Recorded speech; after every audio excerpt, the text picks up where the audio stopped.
Let's take a moment to really understand money, because this is a topic that's been playing out throughout history.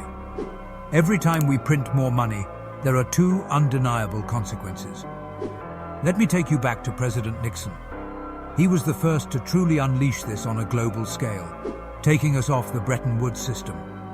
Since then, we've seen the consequences unfold, and history shows a chilling pattern.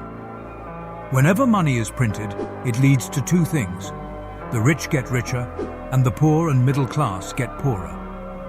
When the government prints more money, the so-called assets like real estate, stocks, and other investments go up in value.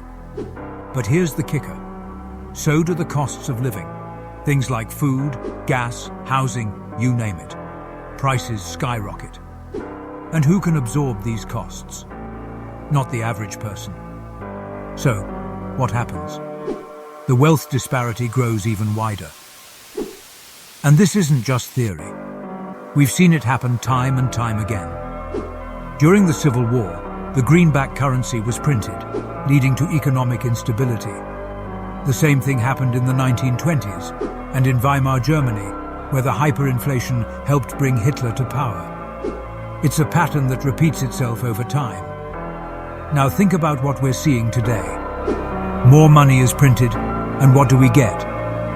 Rising homelessness. People simply can't afford to live in the cities where they once did. The more money that's printed, the more we widen the gap between those who have home and those who can't afford a home at all. It's a vicious cycle that continues to impact us all.